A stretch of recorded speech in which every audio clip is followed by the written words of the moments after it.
Hello friends, this is Anoop Kumar Singh. Current affairs 2024 के अपने series के साथ मैं फिर से आप लोगों के सामने उपस्थित हूं। फ्रेंड्स, आप लोगों को पता है करंट अफेयर्स की भूमिका क्या है। मैं हर क्लास में स्टार्टिंग से पहले आपको इसकी भूमिका पर एक बार जरूर प्रकाश डालता हूं, ताकि आप लोगों का जो अटेंशन है वो कम ना हो।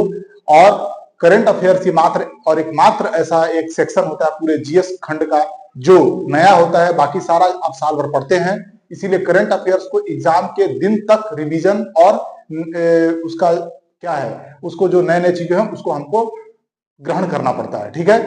अन्यथा क्वेश्चन गलत होने के ज्यादा चांस होते हैं, क्योंकि ये काफी डायनेमिक है, ठीक है फ्रेंड। इसीलिए हम इस पे जोर देते हैं और लगातार आप लोगों के लिए अच्छे अच्छे मारक क्षमता से युक्त क्वेश्चन को लेकर के आपके सामने हम लोग प्रस्तुत होते हैं। तो इस सीरीज के इस कड़ी में ज्यादा समय बर्बाद ना करते हुए मैं आप लोगों को क्वेश्चन नंबर 1 से यहाँ स्टार्ट कर रहा हूं, जिसमें कॉप कॉन्फ्रेंस ऑफ पार्टीज से सवाल मैंने चुन करके यहाँ पे लाया है। आपको पता होगा कि सीओपी एक बहुत महत्वपूर्ण टॉपिक है, कॉन्फ्रेंस ऑफ पार्टी एक बहुत महत्वपूर्ण टॉपिक है जो जलवायु परिवर्तन से जुड़ा हुआ है। आपको पता है कि जलवायु परिवर्तन एक बहुत ही नाजुक मुद्दा है पूरे विश्व के सामने। आज पूरे विश्व के अस्तित्व को अगर कोई बहुत बड़ा चुनौती प्रस्तुत हो रहा है तो जलवायु की तरफ से ही, जिस पर मानव ने लगातार हस्तक्षेप किया है और हस्तक्षेप करते हुए उसको काफी हद तक क्या कर दिया, उसके मूल प्रकृति से उसे बदल दिया है। और हमारे जो भी जलवायु का जो टेम्परेचर है वो राइज कर रहा है, जिसे हम ग्लोबल वार्मिंग के नाम से जानते हैं, ठीक है। तो इसे रोकने के लिए पूरे विश्व के देश जो हैं वो एक साथ एक मंच पर आकर के इसको रोकने के लिए कई तरह के प्रयास करते हैं, जिसमें दो गुट बटे हुए हैं, एक विकासशील और एक विकसित। एक अल्पविकसित भी देश है, ठीक है। अल्पविकसित और विकासशील दोनों मिलकर एक मंच का तैयार करते हैं और विकसित देश एक मंच तैयार करते हैं। दोनों के बीच में इस मुद्दे पर एक आम सहमति बनाने की कोशिश की जा रही है, जो कि अभी तक नहीं बन पाया है। तो आइए उसे हम आगे बढ़ाते हैं और देखते हैं। एक काफी इंपॉर्टेंट है, आप इस पर एकदम सतर्क रहिए। इस पे आप जितना स्टार लगाना है लगा लीजिए, यहाँ से क्वेश्चन बिल्कुल आएगा, राइट। तो क्वेश्चन नंबर 1 क्या है, आइए देखें। क्वेश्चन नंबर 1 है, COP29 शिखर सम्मेलन किस देश में आयोजित किया गया है। COP29 शिखर सम्मेलन किस देश में आयोजित किया गया है, सबसे पहला और सबसे ही सटीक क्वेश्चन, ठीक है। 2024 में ये हुआ है, 2024 में हुआ है। तो आपके ऑप्शन क्या है, ईरान, बी है अफगानिस्तान, सी है यूएई, डी है अजरबैजान, ठीक है, अजरबैजान। तो इसका सही उत्तर क्या है, option D Azerbaijan, option D Azerbaijan, ठीक है। अजरबैजान की राजधानी है बाकू, ठीक है। बाकू में ये शिखर बैठक की गई थी, राइट। अगला क्वेश्चन पे आइए। अगला क्वेश्चन कहता है कि नेक्स्ट मतलब कि COP30 शिखर सम्मेलन का आयोजन कहां किया जाएगा या कहां प्रस्तावित है। ऐसा होता है ना कि जैसे जहां पर जिसकी अध्यक्षता में अभी चल रहा है शिखर बैठक, उस देश का जो राष्ट्रपति हैं या उस देश के जो प्रमुख हैं वो उसकी अध्यक्षता करते हैं, और उसी सम्मेलन में जब वो सम्मेलन समाप्त होता है तो अगला सम्मेलन कहां होगा इसका निर्धारण वहां पर कर दिया जाता है। तो कहा जा रहा है COP30 शिखर सम्मेलन का आयोजन कहां प्रस्तावित है। आपके ऑप्शन क्या है, ऑप्शन ए sao पालो, या option B Santos, option C Rio de Janeiro, या ऑप्शन डी बेलेम, ठीक है। तो इसका सही जवाब क्या है, ऑप्शन डी बेलेम, ठीक है friend. बेलेम is the right answer of this question.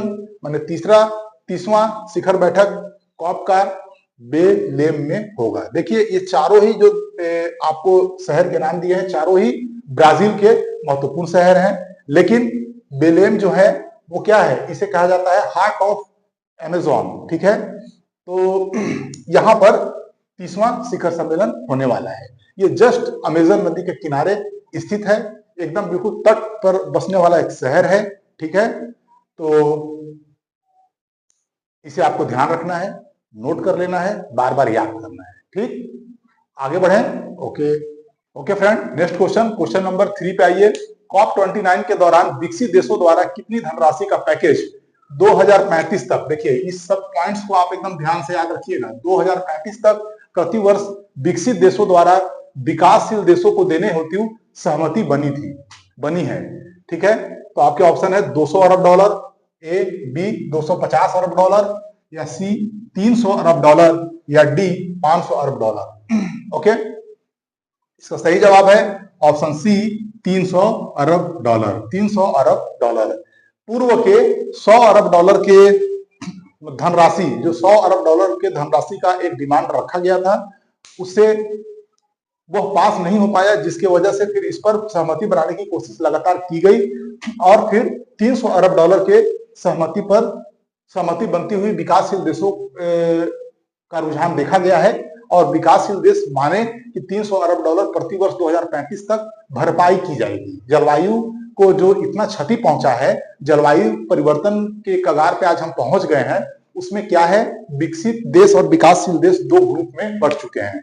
एक पूरे जो देश के समूह है, ये विकासशील देश का है, ये विकासशील देशों का ये ग्रुप है और इसमें क्या है, अल्प विकसित देश भी हैं, अल्प विकसित देश हैं और एक तरफ क्या है, विकसित देश हैं, विकसित देश हैं, ठीक है ना, विकसित देश है। इसमें यूरोपियन देशों को मान लीजिए, ठीक, जो कि उत्तर की तरफ बसे हुए देश हैं, जैसे कि फ्रांस, जर्मनी, ठीक है, उसके बाद इटली, पोलैंड, इन सभी चीजों को, रूस, सभी लोग को मान लीजिए विकसित देश में आ गए, ठीक।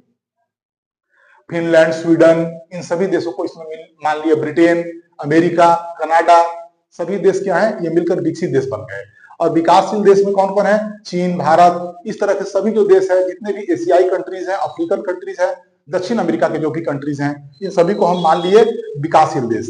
तो इन दोनों देशों के मध्य में तकरार है जलवायु परिवर्तन को लेकर के, और विकासशील देश कहते हैं विकसित देश को कि आपने क्या किया है, आपने भूतकाल से, बहुत पहले से ही, ठीक है, औद्योगिक क्रांति आप में आ चुकी थी, आपने कच्चा माल हमारे देश से ले गए, माने कच्चा माल का पूरा यहाँ ढोने का काम किया गया, कहां से, तो विकासशील देश से। जैसे कि ब्रिटेन हमें गुलाम बनाया, ऐसे ही अमेरिका ने भी गुलाम बनाया, स्पेन, फ्रांस, सभी लोगों ने क्या किया, डच, नीदरलैंड, सभी ने अपने अपने उपनिवेश बनाए, और सारे उपनिवेश कहाँ थे, एशिया में थे, अफ्रीका में थे, दक्षिण अमेरिका में थे, और सभी जगह से कच्चे माल को ढो करके ले गए अपने देश में और जलाया, पूरा कोयला जलाया, पूरा लोहा ले गया, और औद्योगिक क्रांति के फलस्वरूप विकसित देश काफी विकास किए, औद्योगिक क्रांति आ गई, बहुत विकास हुआ, और यहाँ पर जितने भी जीवाश्म ईंधन है उसका भरपूर यूज किया इन्होंने, खाड़ी देशों से और मिडिल ईस्ट से, ठीक है, पश्चिम कंट्री से, एशिया के पश्चिमी देशों से काफी मात्रा में इन्होंने पेट्रोलियम लिया और सभी को जलाया, पेट्रोलियम और कोयला को,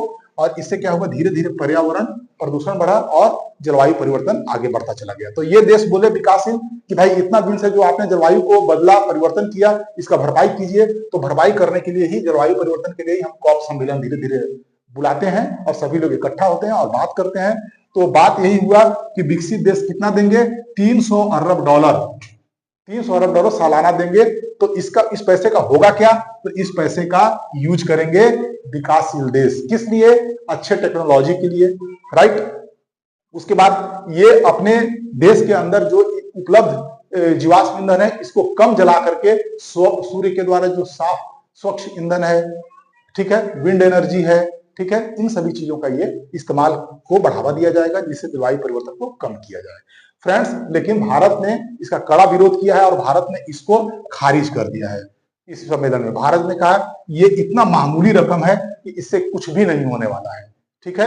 अर्थात भारत अपना एक समूह बनाया है, भारत और चीन इसमें क्या है, लीडिंग रोल प्ले करते हैं विकासशील देशों के साथ में, और ये लोग क्या कर रहे हैं, मिल करके एक अपना मंच बना करके इन लोगों के ऊपर दबाव बना रहे हैं कि इससे तो कुछ होने वाला ही नहीं है, सस्ते में निपटना आसान नहीं है। मतलब इस राशि को बढ़ाने का मांग किया जा रहा है, भारत ने इस पैकेज को लेने से मना कर दिया है, राइट। आप समझ गए होंगे, रटना नहीं है, समझना है, रटने से कुछ नहीं होगा। चलिए आगे बढ़ते हैं नेक्स्ट क्वेश्चन पे। ओके फ्रेंड, तो आइए नेक्स्ट क्वेश्चन नंबर 4 पे देखते हैं हम। क्वेश्चन नंबर 4 क्या कह रहा है, कॉप 29 में चर्चित शब्द NCQG का पूरा नाम क्या है, ठीक है। कॉप 29 में, ठीक है, एक चर्चित शब्द है NCQG। देखिए ये बहुत इंपॉर्टेंट है, ठीक है। किसी भी कॉप सम्मेलन में जलवायु परिवर्तन से संबंधित, पर्यावरण से संबंधित कोई भी सम्मेलन जब होता है तो उसमें कुछ महत्वपूर्ण टर्म्स का यूज उस सम्मेलन में, उस समिट में जरूर किया जाता है। तो हमें यह देखना होता है कि उस टर्म का, उस शब्द का, पर्टिकुलर वर्ड का क्या अर्थ होता है, पूरा नाम। देखिए आप अभी हाल ही में आयोजित अभी बीपीएससी की परीक्षा को देखिए, चाहे आप कोई भी एग्जाम देखिए, वनडे एग्जाम देखिए, कोई भी, आप उसमें देखिएगा कि इस तरह के वर्ड्स आते हैं। तो इसका पूरा नाम क्या है, ऑप्शन ए है न्यू कलेक्टिव क्वांटिफाइड गोल ठीक है। New collective qualified governance, new commission for qualified governance या न्यू कलेक्टिव, ठीक है, क्वांटिफाइड गोल, ठीक है। तो इसे ध्यान से हमें देखना है। तो जरा आप इसको ध्यान से देखिए, तो इसका आंसर क्या होगा? इसका आंसर होगा जहां जहां पर ये गवर्नेंस है, ये गवर्नेंस वाला है आंसर, पहले तो नहीं होगा, आप ये दोनों को काट दीजिए, ठीक है। उसके बाद फिर देखिए न्यू कलेक्टिव क्वांटिफाइड गोल, ठीक है, क्वांटिफाइड गोल, ये इसका सही आंसर है, ठीक है। इसका सही आंसर होगा आंसर डी। आप अपनी कॉपी में नोटबुक में इसे नोट कीजिए, न्यू कलेक्टिव क्वांटिफाइड गोल, ठीक है। तो नेक्स्ट क्वेश्चन पर मूव करें हम लोग। Okay hi friend, next question पे आते हैं, ठीक है। Next question, question number 6। Question number 6 क्या कहता है? कॉप 1, ठीक है, कॉन्फ्रेंस ऑफ पार्टी 1, ठीक, का प्रथम सम्मेलन, ठीक है। कॉप 1 का मतलब ही पहला सम्मेलन होता है। मैंने क्वेश्चन में लिख दिया है, कॉप 1 का प्रथम सम्मेलन किस स्थान पर? देखिए एक तो स्थान पूछा जा रहा है एवं कब, मतलब कि स्थान और समय दोनों पूछा जा रहा है आपसे, ठीक है। तो आपके ऑप्शन क्या है? लंदन 1995, न्यूयॉर्क 1995, बर्लिन 1995 और शर्म अल शेख 1995। तो फ्रेंड्स जब आप इसे देखेंगे तो ये एक बिल्कुल फैक्चुअल नेचर का क्वेश्चन है, इसमें सीधे सीधे आपको आंसर आना चाहिए, और ये ऐसे फैक्चुअल क्वेश्चन है जो बहुत इंपॉर्टेंट है, छपे हुए मिलेंगे आपको बिल्कुल प्रश्न पत्र में, ठीक है। तो इसका सही उत्तर क्या है? इसका सही उत्तर है option C. Option C is the right answer of this question, Berlin. 1995 में बर्लिन में आयोजित हुआ, ठीक है। बर्लिन कहां है? जर्मनी में।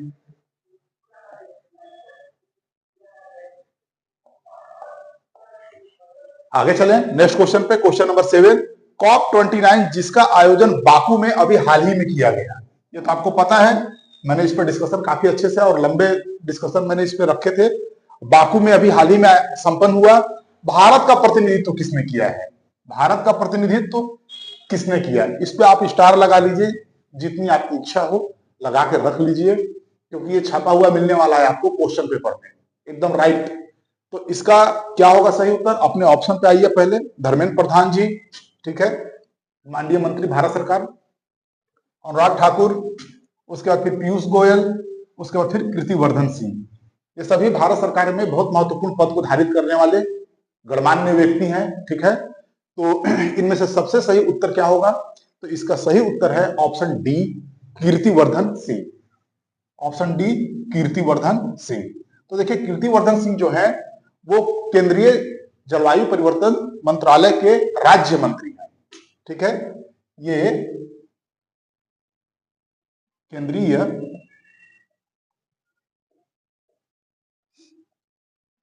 पर्यावरण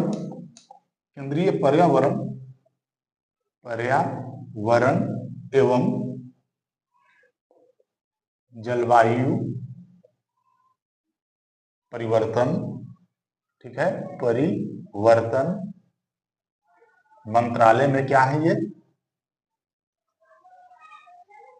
राज्य मंत्री हैं, ठीक है। आप याद रखिएगा राज्य मंत्री हैं ये। तो इस तरह से आपका आंसर डी बिल्कुल राइट होगा, ठीक है फ्रेंड। तो अब नेक्स्ट क्वेश्चन पर मूव करते हैं हम लोग। ओके फ्रेंड्स आइए, ठीक है, नेक्स्ट क्वेश्चन पर मूव करते हैं, क्वेश्चन नंबर 8, ठीक है। क्वेश्चन क्या कहता है कि जैव विविधता पर आयोजित होने वाली कॉन्फ्रेंस ऑफ पार्टीज सम्मेलन के विषय में सत्य कथन चुनना है आपको, ठीक। क्या सत्य कथन है उसे चुनना है, लेकिन थोड़ा सा क्वेश्चन ये हल्का सा डिफरेंट है, क्योंकि मैंने इसे इसलिए शामिल किया क्योंकि ये भी एक one of the most important summit है सीओपी पर, कॉन्फ्रेंस ऑफ पार्टीज पर। कॉन्फ्रेंस ऑफ पार्टीज बेसिकली सभी विश्व के जो देश हैं उनके राष्ट्राध्यक्ष मिलते हैं, ठीक है, और पर्यावरण के विषय में अपनी चिंताओं को जाहिर करते हैं और कुछ निष्कर्ष पे पहुंचने का प्रयास करते हैं, राइट। तो इसे ही सीओपी कहा जाता है, ठीक है। और जितनी बार बैठक होती है उसमें जुड़ता चला जाता है, 1 2 3 4, जैसे हम लोग अभी 29 तक आ गए हैं। तो वैसे ही जैव विविधता पर, किस पर, जैव विविधता पर, स्पेशली जैव विविधता पर कॉन्फ्रेंस ऑफ पार्टी की जो सम्मेलन हो रही है उसके विषय में आपको चुनना है सत्य कथन। आइए फिर हम और डिस्कशन करेंगे, पहले क्वेश्चन देखते हैं। ए नंबर का है जो आपका स्टेटमेंट है, वो क्या कह रहा है, जैव विविधता पर सीओपी के आयोजन का निर्णय 1992 के अर्थ समिट में लिया गया। अर्थ समिट जो कि रियो डी जेनेरो अर्थात ब्राजील में संपन्न हुआ था, उसमें लिया गया। तो देखिए यहां पर ये बिल्कुल सत्य कथन है, ये बिल्कुल सत्य है, इसलिए कि आपको पता नहीं होगा तो आप नोट कर लीजिए कि 1992 में एक बहुत ही कॉम्प्रिहेंसिव समिट हुआ था जिसे अर्थ समिट कहा जाता है, जो रियो डी जेनेरो में आयोजित हुआ था। तो उसमें कई निष्कर्ष निकाले गए थे। उसमें एक सबसे महत्वपूर्ण निष्कर्ष निकाला गया था कि जैव विविधता खतरे में है, इसलिए हम लोगों को जैव विविधता को संरक्षित करना है। तो इसके लिए हम लोग को हर 2 वर्ष के बाद, देखिए जो जलवायु परिवर्तन पे जो सीओपी का जो बैठक होता है, ठीक है, जलवायु परिवर्तन पे फ्रेंड्स, जलवायु परिवर्तन पे जो सीओपी का बैठक होता है वो क्या है, वो हर साल होता है, वार्षिक स्तर पे होता है। मैं यहां लिख देता हूं, सीओपी का जो बैठक होता है ना, जो जलवायु परिवर्तन पर ये क्या होता है, ये प्रतिवर्ष होता है, प्रतिवर्ष होता है। लेकिन जो जैव विविधता के मद्देनजर जो बैठक होता है सीओपी का, वो हर 2 वर्ष पे होता है। तो इसका निर्णय लिया गया, ठीक है। अगला आइए स्टेटमेंट, इसका प्रथम सम्मेलन 1994 में नसाउ में हुआ, नसाउ में आयोजित किया गया, ठीक है। तो देखिए, तो ये भी बिल्कुल राइट है, एकदम राइट है। नसाउ क्या है, बहमास की राजधानी है नसाउ, क्या, बहमास का राजधानी नसाउ है। ये सब द्वीपीय देश है, ठीक है। खतरा है जलवायु परिवर्तन और जैव विविधता की वजह से, ये सब क्या है, द्वीपीय देश, समुद्र के का जल स्तर बढ़ रहा है, डूबने के कगार पे है, इसलिए इन लोगों को ज्यादा प्राथमिकता दिया जा रहा है।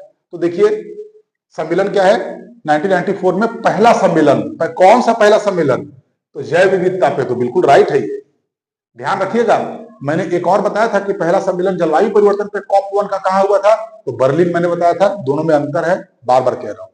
सी पे आइए, जैव विविधता का सीओपी सम्मेलन 2024 में, ये बिल्कुल रिसेंट है, एकदम नया, कहां हुआ, काली में, काली। अब ये काली में हुआ था, तो ये भी बिल्कुल राइट फैक्ट है, एकदम सही है। इतना इंपॉर्टेंट है कि कभी भी किसी भी एग्जाम में बिल्कुल आएगा ही आएगा। काली कहा है, कोलंबिया में, याद करने में आसानी होगा। तो कोलंबिया में स्थित एक शहर है काली, उसी स्थान पर आयोजित किया गया था जैव विविधता का सीओपी 2024 का सम्मेलन। तो ये भी राइट है। तो इस तरह से देखें तो उपरोक्त सभी, ये आपका सबसे सही जवाब होगा। ये सभी स्टेटमेंट बिल्कुल ही राइट है, ठीक है फ्रेंड। तो जैव विविधता क्या है, पहले एक ये भी प्रश्न उठता है आप लोग के अंदर, आ सकता है ये प्रश्न। तो जैव विविधता का मतलब होता है कि कई तरह के जीव एक जगह पे एक दूसरे के साथ मिलके और एक दूसरे पे आधारित होते हैं, ठीक है, तो उसे जैव विविधता कहा जाता है। आप सरल शब्दों में समझिए, जैव विविधता के कई प्रकार होते हैं, अब उस पर हम लोग अभी नहीं जा रहे हैं। जब कभी पर्यावरण पे हम जब क्लास आयोजित करेंगे तो उस पर हम लोग बखूबी इस पर बात करेंगे। लेकिन जैव विविधता का मतलब ये नहीं होता है कि मान लीजिए कि अगर कहीं पर 1 लाख जीव है, ठीक है, लेकिन सभी जीव एक ही तरह के हैं, मतलब कि मान लीजिए कि एक ही तरह के पक्षी हैं बस, ठीक है। मान लीजिए कहीं 1 लाख कबूतर है, लेकिन कहीं पर अगर मान लीजिए कि 1 लाख जो पक्षी हैं, लेकिन उसमें कई तरह के पक्षी हैं, जैसे उसमें मुर्गा भी है, जैसे उसमें चिड़िया भी है, गौरैया भी है, जैसे उसमें तोता भी है, ठीक है, उसमें क्या है, चील भी है, उसमें क्या है, गिद्ध भी है, उसमें क्या है, कौवा भी है, उसमें कबूतर भी है। मतलब इस तरह के जीव, सभी जीवों की वैरायटी बहुत अधिक है, तो उस अधिक वैरायटी को ही जैव विविधता कहा जाता है, न कि एक ही तरह के, मतलब कि जीव का संख्या अगर ज्यादा भी है तभी वो जैव विविधता नहीं कहलाएगा। वो ये कहलाएगा कि पॉपुलेशन उनका बहुत अधिक है, लेकिन जैव विविधता बिल्कुल नहीं है। तो जैव विविधता का यही सामान्य अर्थ है, मैंने यहाँ पे क्लियर कर दिया। एक बात यहाँ पे मैं और ऐड करूंगा, आपको एकदम ध्यान में रखना है, नोट कर लीजिए, मैंने इसे किसी क्वेश्चन में शामिल नहीं किया है। यहाँ पर ना जैव विविधता का COP11 ये सम्मेलन काफी महत्वपूर्ण है। ये क्योंकि ये भारत में आयोजित हुआ था, ठीक है, आप इसको नोट कर लीजिए। भारत में आयोजित हुआ था, कहां पर? हैदराबाद में। हैदराबाद में, ये बहुत बड़ी बात है, आप इसे छोटा बात मत समझिएगा। हैदराबाद में इसका आयोजन किया गया था, ठीक है, तो इसको आपको ऐड कर लेना है, ठीक है। तो आज का क्लास मैं यहीं पे रोकता हूं। आप लोग अच्छे से पढ़िए, बढ़िया से करंट को कीजिए। यहां से करंट जो भी दिया जा रहा है इतना क्वालिटेटिव है कि आपको हर एक एग्जाम में मिलेगा, चाहे वो वनडे का एग्जाम हो, कोई भी एग्जाम हो, चाहे वो पीसीएस का एग्जाम हो। मैं आप लोग से बार बार आग्रह कर रहा हूं, आप लोग चूकिएगा बिल्कुल भी मत, और चैनल को सब्सक्राइब करना बिल्कुल मत भूलिए, क्योंकि आप लोगों का ये जो काम है वो आप लोग कीजिए, हम लोग का जो काम है वो हम लोग करेंगे, right. Thank you very much friends.